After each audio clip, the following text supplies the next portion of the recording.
to address the epidemic of trauma that's plaguing our community. Well, now we also have the pandemic of COVID.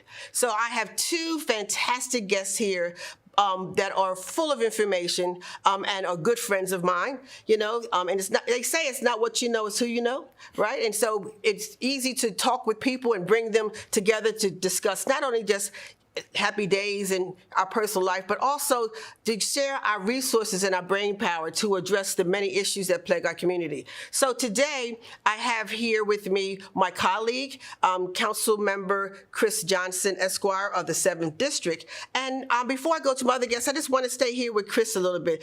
I've got to know you, Chris, because you worked in the law department at the city when I was a city council member, correct? You was in the city. Yes. Yeah. So then you came on and took on the challenge and the great position that you're doing as far as the 7th District, representing the residents there. So as the pandemic of COVID hit, we both came together, and as I've talked to many other colleagues about what do we as council need to do, and you and I together went across the hall to the mayor, and we said we needed to establish the COVID City Working Group. Share with the listening audience what our role was and the importance of us having such a group to focus on COVID. Yes, and you're exactly right, Hanifa. It's been a team effort. When the pandemic struck, we were just thrown into its tailspin. None of us have ever approached anything like this in our lives. And so our first thing, or our first inkling, which is it was a natural instinct, was to start working together.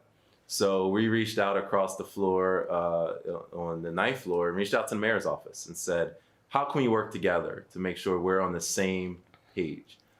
Because council shouldn't be in the lead, the mayor's office shouldn't be in the lead. We should be working together on the efforts.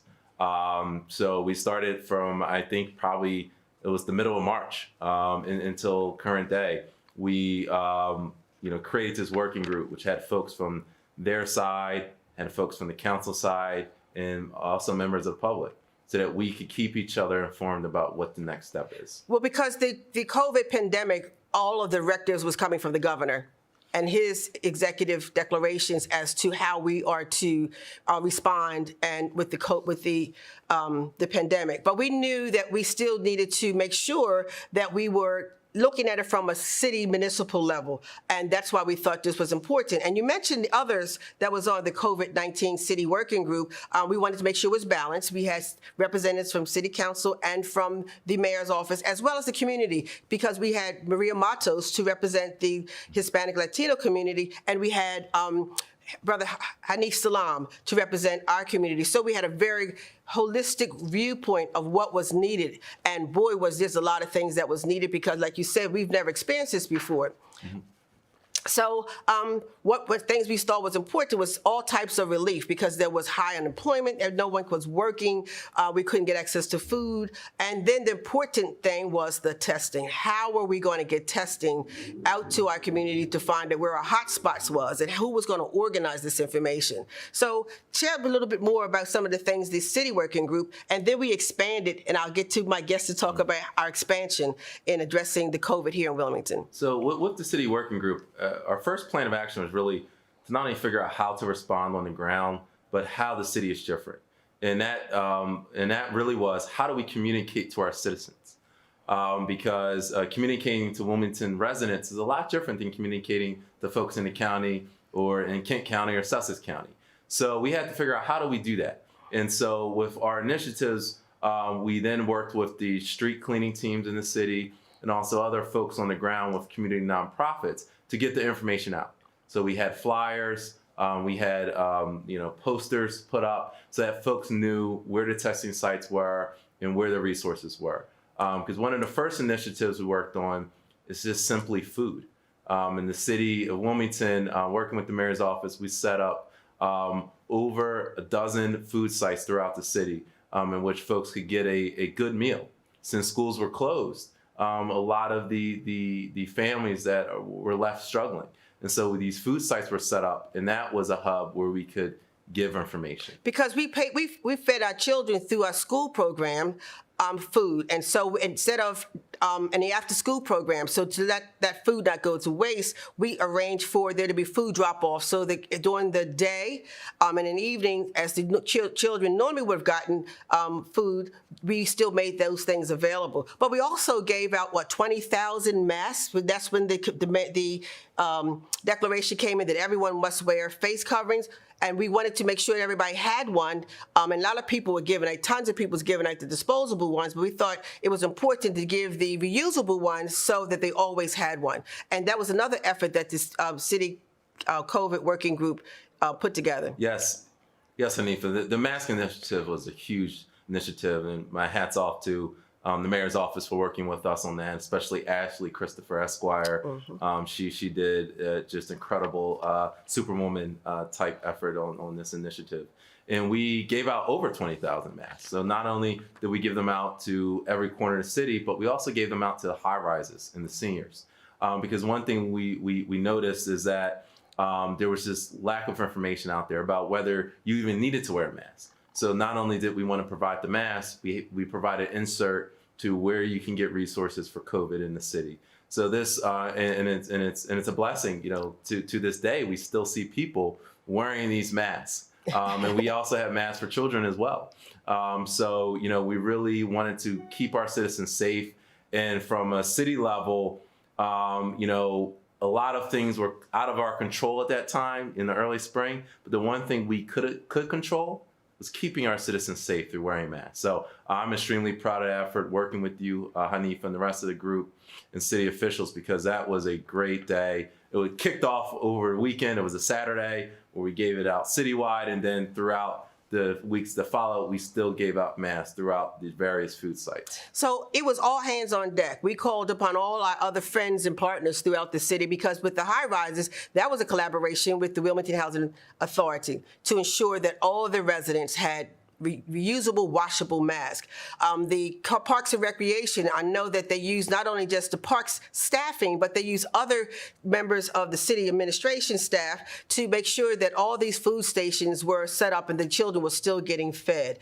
And then we partnered with the Wilmington Community Advisory Council. We have a collaboration of over 30 or 40 nonprofits, and we use our network to get the information out, because testing was very, very important. How and where could you go get a test, and any other information, and all of the communication was done not only just in English, but it also was done in Spanish, and it also was done in a third language. I think it was French for a Haitian community as well. But we wanted to make sure that we would touch our entire population, and so that was an example of we're in this together. So the directives came from the governor.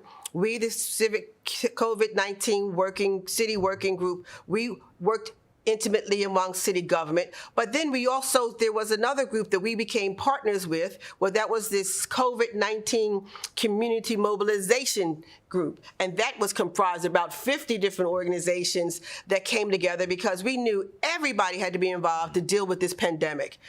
And so on that committee was also representatives from Newcastle County. And that's my other guest I have this evening, is my good friend, Vanessa Phillips, who is the Chief Administrative Officer, I got it right this time, yes. for our County Exec Matt Myers. Vanessa, thank you so much for joining me today. Thank you for having me.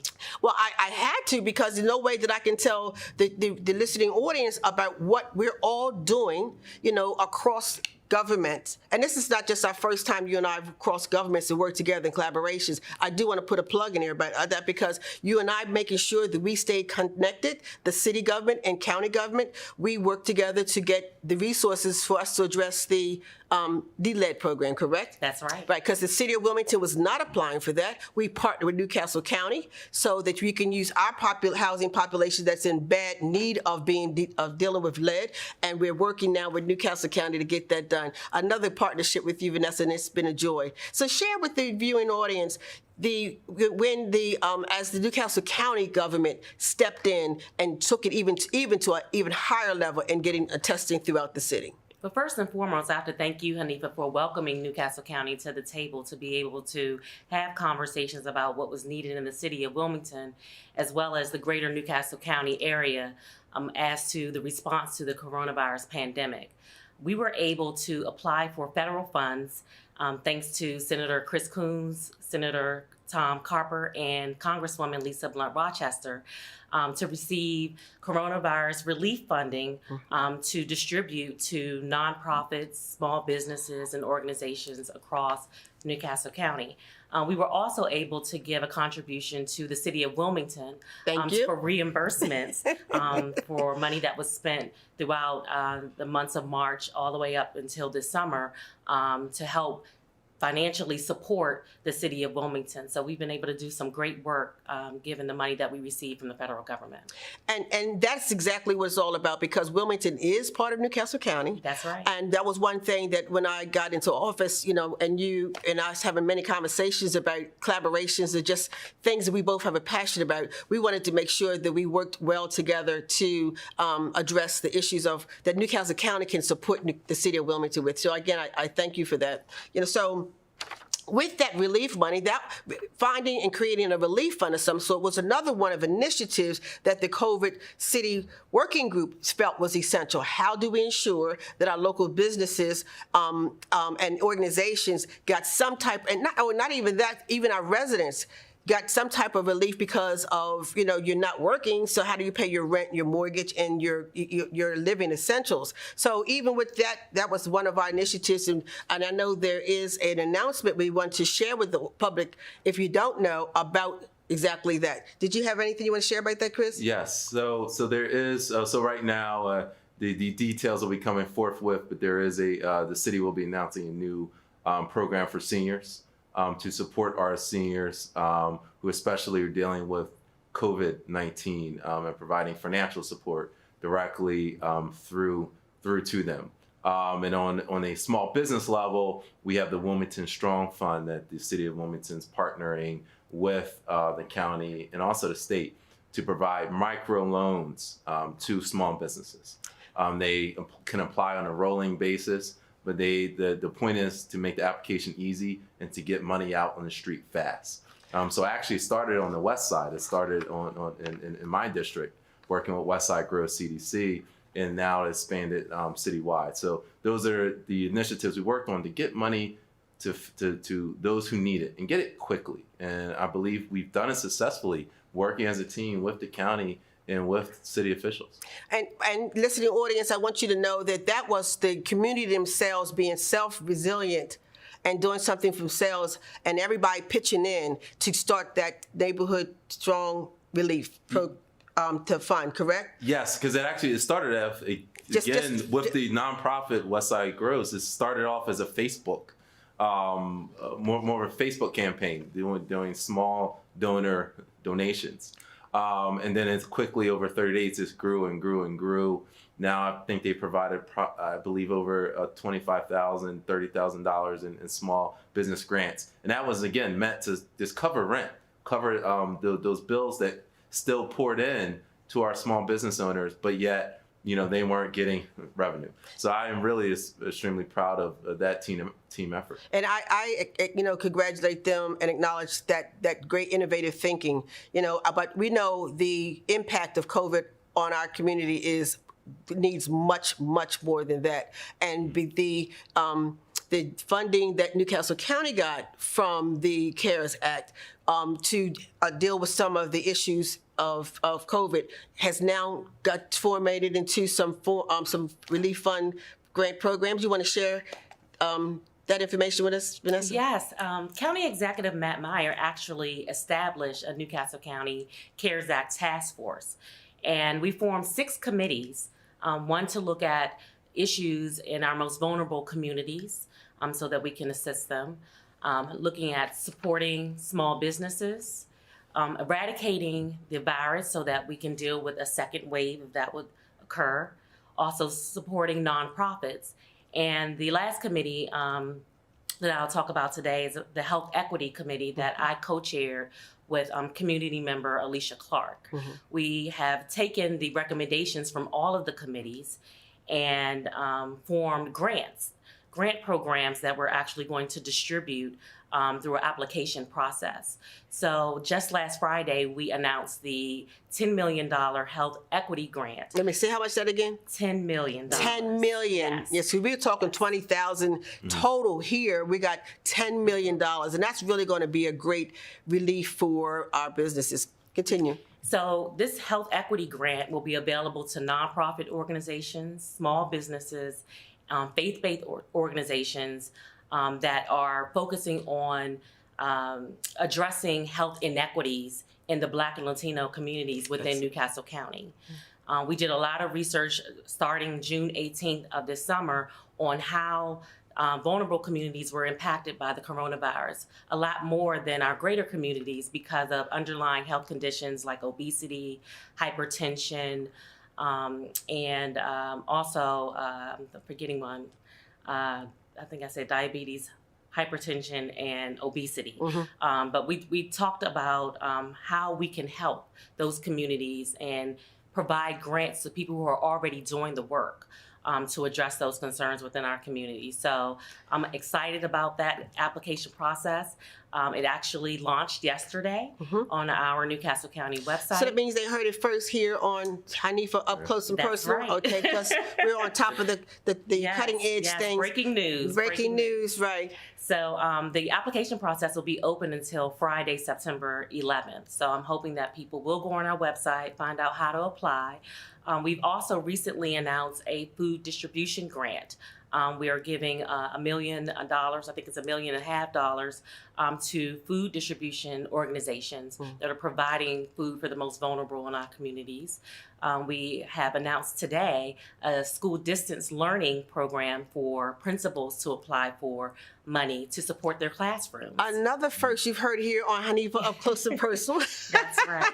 And the other grant program that Tamara Folks is now heading deals with innovation, how tech companies are addressing some of the most important needs across the county and coming up with innovative ideas on how to deal with COVID-19 pandemic. So I'm just excited about what we've been able to do with the help of the community. There were a number of community members across the county involved in our task force, and it's their recommendations that have helped us get to this point where we're now able to work to get that money out onto the streets to the people who most need it. Well, you know, I have to say that I remember when we first started this, Chris, with just the citywide working group, you know, looking at all of the different things that we needed to address, bigger than just what we could address. But when we joined onto the city COVID-19 community mobilization working group,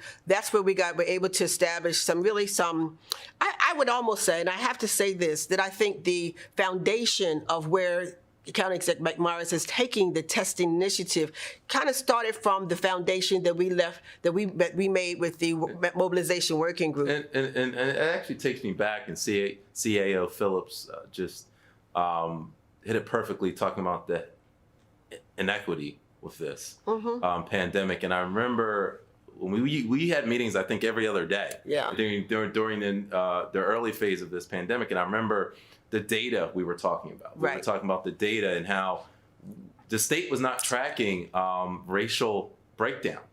And so we hollered, I believe we communicated even with the county, and we hollered, like, we need the racial data. And I remember discussing that, and we pushed the state to start doing that. So we were early in seeing it was like the canary in the coal mine. We saw that was going to be an issue. Because what I was looking at nationally, we saw that it was hitting the Black and brown community the hardest. So we wanted to be early and have the state start tracking it. And the state did. Thankfully, the HSS changed the way they were tracking data, and then we could get the data about race. But that's, again, shows how teamwork, makes the dream work. Where by working together, we were able to achieve that change.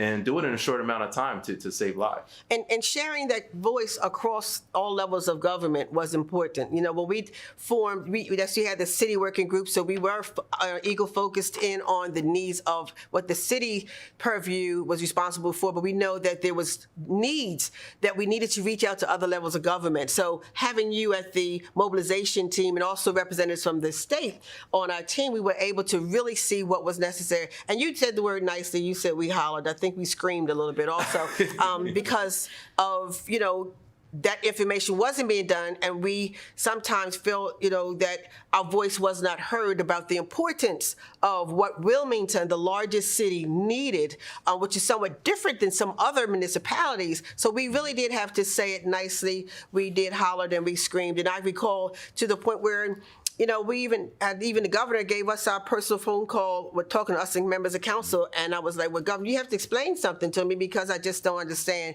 And from it, we were able to see the things change, and other levels of government resources came about when you got the grants from the CARES Act, and you saw, and then you took the data and the community voice that we were able to lend. And I'm saying that at that mobilization group was about a good 50, 60 voices was speaking. So we were very, very diverse, very comprehensive, all walks of life, all nationality, all, you know, a very good cosmic view of what Wilmington looked like. And then we saw what their needs were, and they were addressed individually, whether it was food, the Wi-Fi, that we made sure that the children who were doing distant learning, we made sure there was spots for them to go to Wi-Fi. And then the food distribution, the mass distribution, but most importantly was the testing. That's the most important thing. Are you affected by this COVID virus or not? And if so, what other supports were necessary? Because if you do needed social and health supports with that. And so your task force, Vanessa, that was formed through Newcastle County, addressed all those different components and put it into a package now that do we feel good now that that we have somewhat of a handle on what's happening with COVID, and are we prepared for the second possible flow of infusion of it, and how are we preparing for post-COVID? Absolutely. I think that we've done a great job with COVID-19 testing, and that's the first step. Being able to identify people in the community who have symptoms and who do not have symptoms. That was one of the things that County Executive Matt Meyer talked about in the early part of the pandemic, the need for more testing. I think he actually wrote an op-ed talking about the need to test in Black and Brown communities where we have the most vulnerable individuals in our county. And I'm happy to report that we've tested over 60,000 individuals within the county, offering free COVID-19 testing regardless of your symptoms. And you know, the mobilization team was very helpful in terms of pushing us to get flyers and information out there in different languages, making sure that individuals from, you know, our Latino community could be able to get the information just like, you know, the greater community. So I'm proud to say that our testing initiative, partnering with you all, has really taken off. We're doing great. We're doing way more than other communities in our surrounding jurisdictions. Other states are not offering the amount of testing that we are for free. We've seen people come from Maryland and Pennsylvania to get tested in Newcastle County because of what we're offering. Well, you just remind the county exec that, you know, it was the city COVID mobilization working group that had the foundation for him to build upon. So he has to make sure he gives us credit, you know, because the only thing we was missing was the millions of dollars he had to make it happen. So, but I'm glad that we are, you know, building upon what we see needs to be done for the community, regardless of who did it what, but we just know that it's done for the betterment of the Wilmington and Newcastle County. And so not only, you know, one of the things I think I really want to just go back on in the few minutes we have left is the effect of this pandemic, the quarantine. It has affected us mentally as well. And so having those necessary resources, the testing, giving you the ease of mind, do I have it or don't I? You know, so having the testing, then because I'm not working, where can I go get food to feed my family? Those things. And now we're getting ready to get our children to go back into to schooling. And from my read, I think every school district or principal has a different way of doing it. I'm trying to wait for them to come up with the some consistency here on what we need to do. And, but that's to be for the next show, ladies and gentlemen, because education, you can't talk about that in a few minutes. But I wanted to take this segment to talk about the where we are in addressing COVID-19. How you listeners can feel confident that your local municipal government, working with your county government and your state government, have your best interests at heart in dealing with COVID-19. So, and not only just for the testing, but also the economic, because how many grants, what kind of grants you giving out again? That's important. Right. We're trying to get, we got to deal with the economic impact. Right. And that's of it, and to know that there's relief and funding available for you small businesses and you nonprofits that have been doing great service for us. You have to go get that money. So Vanessa, please reiterate again about the funds, because ladies and gentlemen, I want you to apply for this money.